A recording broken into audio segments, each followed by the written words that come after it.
Assalamualaikum warahmatullahi wabarakatuh. Perkenalkan, nama Ibu Hena Hati Aunia, bisa dipanggil Ibu Hena. Sebelumnya, Ibu sudah pernah memasuki kelas ini ya, yang pertama kali. Oke, di sini Ibu akan mengajar materi mengenai PPKN, yaitu menjadi pribadi yang bertanggung jawab. Sebelum memulai pembelajaran, kita berdoa terlebih dahulu ya. Walaupun pembelajaran daring, tapi sebelum memulai pembelajaran, kita harus tetap berdoa biar pembelajarannya bermanfaat bagi kita semua. Bismillahirrahmanirrahim. Amin. Oke, sebelum kita memulai pembelajaran, Ibu akan menyampaikan materi apa saja ya yang nantinya kita akan pelajari hari ini. Sebelum itu, Ibu mau mengingatkan, sebelumnya, minggu-minggu sebelumnya, pasti kalian sudah pernah diajari apa ya perbedaan hak, kewajiban, dan tanggung jawab bersama teman Bu Hena, yaitu Bu Mafaza, mengenai bentuk-bentuk tanggung jawab. Nah, kali ini Ibu akan menyampaikan yang ada di peta konsep halaman 69, apa saja ada 3. Yang pertama, bentuk-bentuk tanggung jawab. Yang kedua, tanggung jawab dalam keputusan bersama. Dan yang ketiga, tanggung jawab dalam masyarakat. Kita nanti akan mempelajari 3 hal tersebut. Fokus ya teman-teman. Oke, yang pertama kita akan membahas mengenai tanggung jawab sebagai anggota masyarakat. Kita tinggal di perdesaan, betul atau enggak? Atau ada yang tinggal di kota?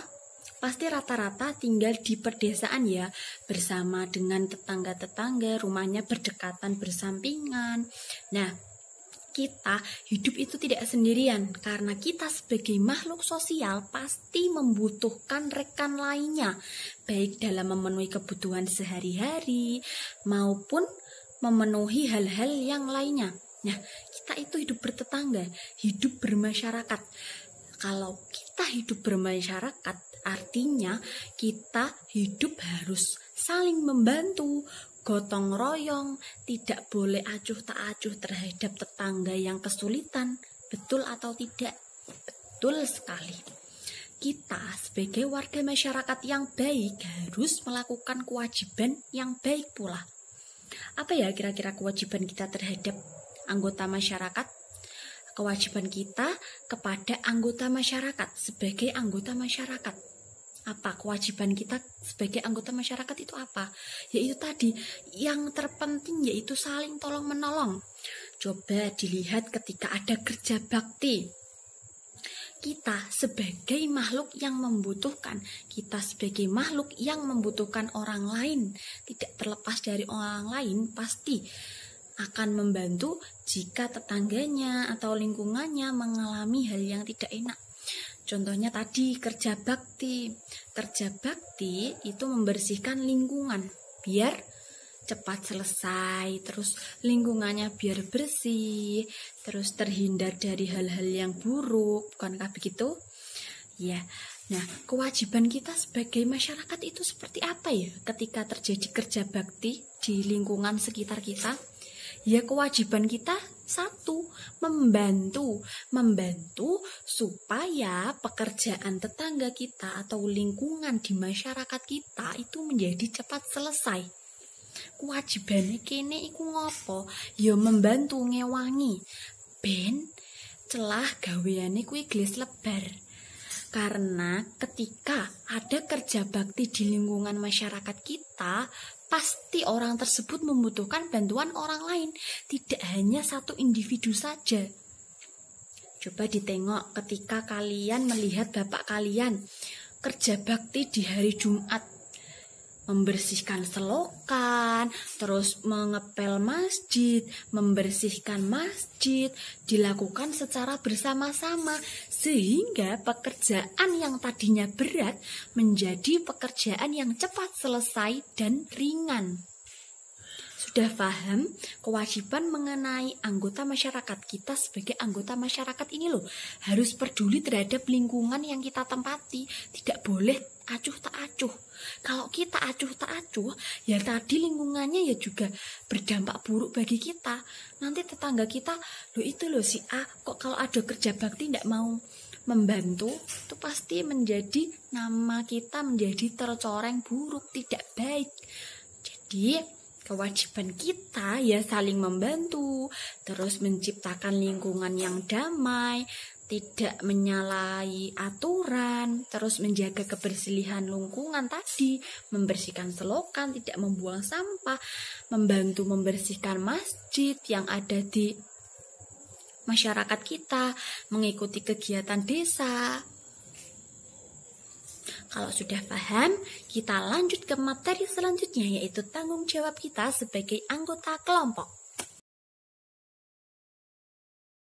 Oke, kita lanjut mengenai tanggung jawab kita sebagai anggota kelompok. Nah, Ibu mau bertanya sebelumnya, pasti kalian sudah pernah mengerjakan tugas kelompok kan di kelas? Pasti. Bahkan sering malah kalau habis pelajaran dikasih tugas kelompok. Nah, bagaimana ya sistemnya? Sistemnya ketika kalian dikasih soal tugas kelompok pasti dibagi menjadi berapa orang. Biasanya satu kelompok ada 4 orang. Nah, tugasnya disuruh menjelaskan dan menyebutkan fungsi serta menggambar. Dan yang terakhir disuruh mempresentasikan, ngomong hasilnya ikut diomongke nang ngarep, diterangke di depan teman-temannya. Nah, ada 4 tugas ketika kalian mendapat sebuah tugas kelompok. Pas, lah satu kelompok itu terdiri dari 4 orang. Nanti setiap orang memiliki tugasnya masing-masing. Nah, tugas tersebut itu adil, dibagi sama rata. Contohnya, tadi kan ada 4 orang. Nah, tugasnya juga ada 4. Ada yang suruh menjelaskan, ada yang suruh menggambar, ada yang suruh menyebutkan fungsi-fungsinya, ada yang suruh mempresentasikan di depan. Nah, ketika kalian sudah mendapati 4 orang yang pas dan 4 tugas-tugas tersebut juga pas, 1 orang dapat 1 tugas. 1 orang jadi menggambar, misal 1 orang menjelaskan fungsi dan 1 orang mempresentasikan di depan. Jadi ketika kalian menjadi anggota kelompok, kelompok itu harus adil. Harus adil, tidak boleh pilih kasih. Contohnya si A pinter, kon garap si A wae. Jangan begitu, nanti kasihan yang A. Lah terus kamu ngapain? Ya aku cuma menonton saja. Kan enggak boleh. Itu namanya tidak tanggung jawab terhadap tugas yang telah diberikan oleh ibu guru. Kenapa tugas kelompok tersebut harus dibagi? Yang pertama, agar cepat selesai. Yang kedua, supaya kalian itu mau belajar. Karena segala sesuatu, pembelajaran itu dimulai dari membaca. Nah, kalau kalian sudah mendapati tugas sendiri-sendiri masing-masing, pasti kalian mau membaca. Nah, dengan membaca tersebut, kalian mampu menguasai materi-materi yang telah disampaikan oleh ibu guru. Nah, lalu apalagi manfaatnya ya? Cepat selesai, terus kompak. Terutama ketika anggota kelompok kalian tidak kompak, ya tugas kalian menjadi berantakan. Contoh yang satu, aku tidak mau mengerjakan, sulit. Terus ditinggal main, ditinggal jagong sama temennya, ditinggal lari sana ke sini mencari contekan. Itu yang tidak benar. Nah, jadi tanggung jawab kita sebagai anggota kelompok ya harus berlaku adil, harus saling membantu anggota kelompok yang lain. Nah, jika saya tidak mendapat tugas gimana Bu? Saya ngapain? Ya kalau kamu tidak mendapat tugas kelompok, artinya kamu harus mencari atau ini gimana? Ada yang ndak bisa ndak? Gitu tanya. Kalau gak iso tak ewangi luru jawabannya, tak ewangi goleki. Kalian harus berpartisipasi. terhadap teman kalian. Jangan biarkan teman kalian kesusahan. Kurang lebih seperti itu ya. Sudah paham mengenai tanggung jawab sebagai anggota kelompok? Sudah kan? Pasti sudah paham. Oke, kita lanjut ke materi selanjutnya, tanggung jawab sebagai anggota keluarga. Nah, di sini pasti mempunyai keluarga kan? Kakak, ibu, ayah, terus adik, nenek, kakek. Nah, bagaimana ya tanggung jawab kita sebagai anggota keluarga? Ada yang tahu? Tanggung jawab kita sebagai anggota keluarga, baik kita sebagai adiknya maupun sebagai kakaknya, kita sebagai anak pula harus, yang pertama, kita harus membantu pekerjaan rumah tangga orang tua.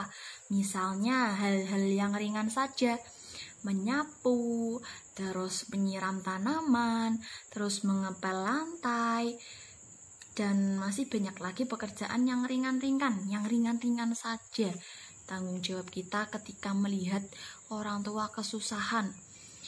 Dilihat ibu ngepel, ibunya membersihkan lantai sendiri, kasih nggak barbar, nggak selesai. Nah itu kita nanti bisa membantu.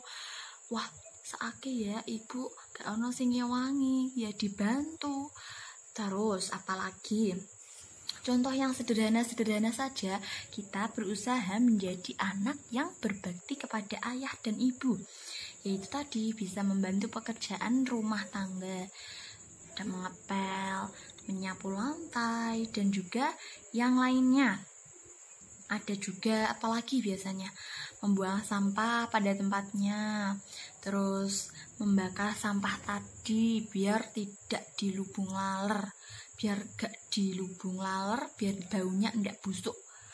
Terus apalagi ya, mengelap jendela juga bisa. Nah itu kita tanggung jawab sebagai anak yang membantu orang tua tadi. Hal-hal yang kecil saja bisa membuat ayah dan ibu kita merasa senang. Oke, kita lanjut ke materi selanjutnya, yaitu tanggung jawab dalam keputusan bersama. Sudah mengetahui apa itu keputusan bersama? Pasti sudah tahu dong. Nah, Ibu mau mengupas sedikit mengenai apa itu keputusan bersama. Adik-adik, teman-teman, anak-anak, keputusan bersama itu merupakan sebuah keputusan yang diambil dari jalur musyawarah, dirembuk. Musyawarah itu apa? Musyawarah itu tadi dirembuk, dikompromikan, dibicarakan baik-baik bersama-sama, tidak hanya individu saja, tidak hanya satu orang saja, tapi musyawarah itu dilakukan secara bersama, bareng-bareng ambek wong akeh.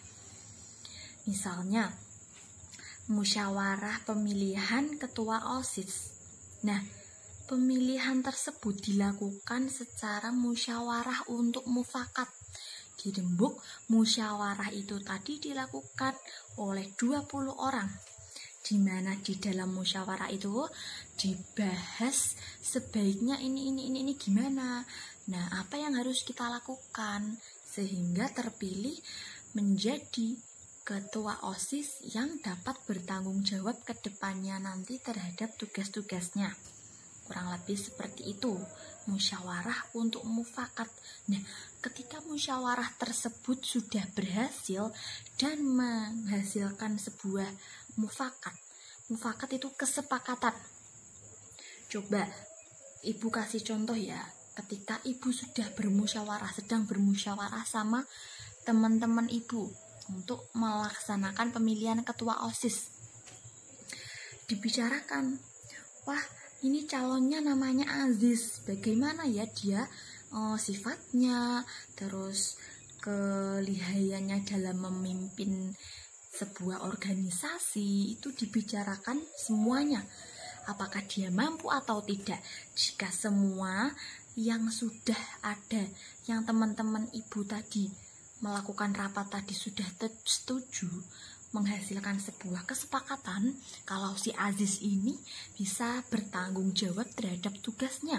Si Aziz ini aktif, si Aziz ini orangnya tidak sombong, Nah, itu tadi bisa menjadi sebuah kesepakatan bahwa si Aziz tadi bisa menjadi ketua kelompok. Nah, itu musyawarah untuk mufakat. Nah, kalau ketika melakukan musyawarah tersebut tidak berjalan dengan lancar, artinya itu gimana Bu? Apakah kita harus musyawarah lagi? Enggak. Ada salah satu cara lagi untuk menentukan kesepakatan itu tadi. Dengan cara voting. Apa itu voting? Voting itu pemilihan suara. Nek cara wong desa coblosan. Memilih, memasukkan kotak surat, mencoblos nama yang dipilih, lalu dimasukkan ke dalam kotak suara. Nah, ketika kotak suara tersebut sudah penuh, misalnya si Aziz dan si Tony mencalonkan diri menjadi ketua kelas. Ada yang memilih Aziz, ada yang memilih Tony. Nah, yang memilih Aziz ini ada 36, memasukkan di kotak suara, melakukan voting. Nah, si Tony ini ada 12. Berarti yang menang siapa? 36 sama 12. Pasti yang Aziz. Berarti voting tersebut menghasilkan suara terbanyak dari Aziz. Menghasilkan suara terbanyak. Jadi hasilnya tadi Aziz. Nah, voting itu dilakukan ketika musyawarah itu tadi tidak menghasilkan apapun. Sudah paham mengenai tanggung jawab terhadap keputusan bersama? Jika kita tidak bisa menghargai keputusan bersama, terus nanti akhirnya berantem, ya sudah, kita lakukan hal yang kedua tadi, voting. Pasti semuanya adil. Oke, di sini Ibu mau bercerita. Ada Sinta, ada Pak Panitia, dan yang satu lagi ada calon RW. Kira-kira Ibu mau ngapain ya? Ibu mau menceritakan bagaimana ya cara pemilihan ketua RW. Masih mengenai keputusan bersama. Nah, si Sinta ini datang kepada si panitia. Berjalan. Assalamualaikum Kak. Waalaikumsalam. Nah, si panitia ini menjawab, Pak Panitia, namanya Pak Doni. Wah, ada apa Sin? Kamu kok tumben datang ke rumah Bapak? Nah, terus Pak Doni tadi membukakan pembicaraan seperti itu. Nah, Sinta bilang gini ke Pak Doni, Pak Doni, aku mau tahu dong caranya gimana ya, cara memilih ketua RW yang baik biar nanti mempunyai ketua RW dan RT tidak salah coblos. Oke, lalu Pak Panitia menjawab, Pak Doni ini menjawab, gini loh Sin, yang pertama kali kita lakukan yaitu pertama, menyeleksi calon ketua RW dulu. Kita lihat di seleksi. Ketika ada yang tidak pas menurut kriteria dari calon ketua RW, maka si ketua RW tersebut tidak jadi menjadi calon anggota. Nah, ketika kita sudah menentukan calon ketua RW-nya tadi, lalu kita masuk ke langkah selanjutnya. Kita menetapkan calon ketua RW dengan daftar pemilihan. Nah, memasukkan calon ketua RW tersebut ke dalam daftar pemilih tetap. Nah, terus kalau sudah begitu gimana Pak? Yang si Sinta bilang, oh, kalau kita sudah melaksanakan itu, selanjutnya kita membuat tata tertib pemilihan ketua RW. Nah, pemilihan ketua RW ini tidak hanya asal milih ya, Sin. Oh iya Pak, gimana tata tertib yang baik itu gimana ya Pak? Sinta bertanya seperti itu. Lalu Pak Panitia, Pak Doni itu menjawab, nah, kalau tata tertibnya seperti ini ya, yang mau melakukan pemilihan itu harus berusia 17 tahun. Kalau kamu Sinta, kamu umurnya berapa? Sinta menjawab, umur aku baru 15 Pak, tapi aku ingin mencoblos ketua RW. Oh tidak bisa ya Sin, harus berumur 17 tahun dulu. Oh gitu ya Pak, jadi menunggu 2 tahun lagi dong.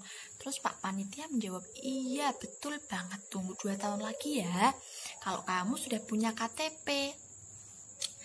Oke Pak, terima kasih informasinya.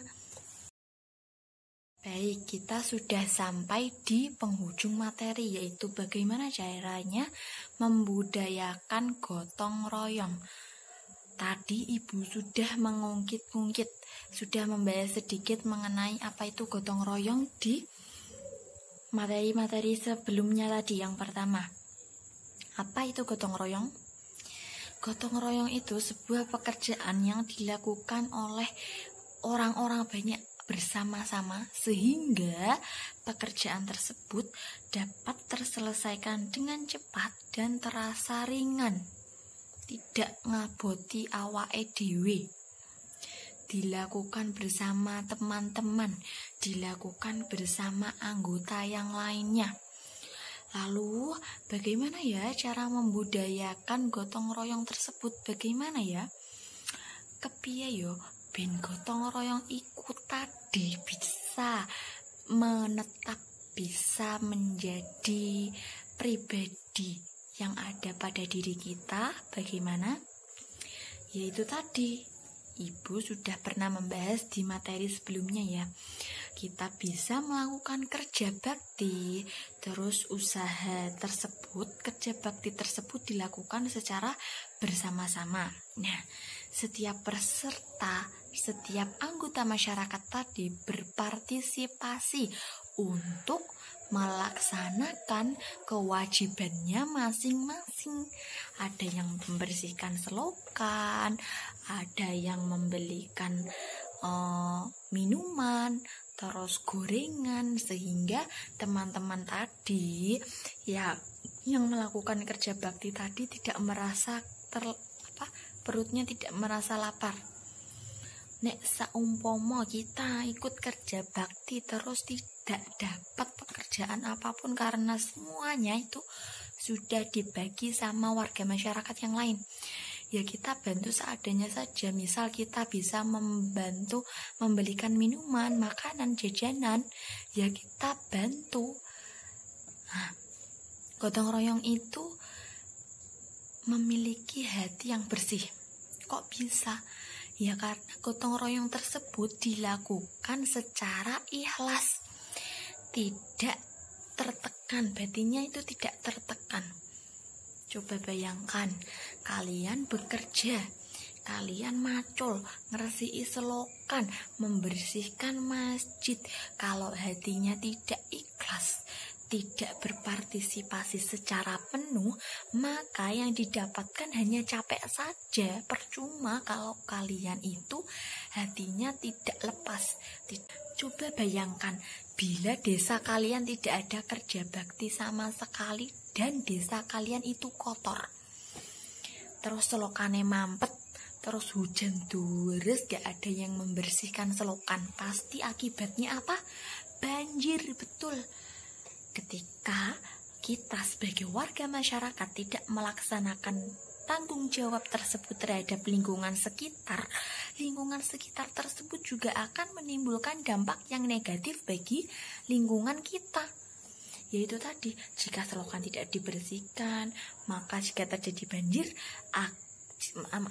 jika terjadi hujan, maka selokan tersebut mampet, terus kebanjiran. Yang rugi siapa? Kalian semua kan? Pertama, yang rugi desanya menjadi buruk, menjadi kotor, desa yang sangat kotor, tidak terpelihara. Lalu yang kedua, rumah kalian, lingkungan rumah kalian terkena banjir karena selokannya nggak dibersihkan tadi. Ya, nanti rumahmu ikut kebanjiran, baunya nggak enak, tidak bisa ditempati, menunggu airnya surut.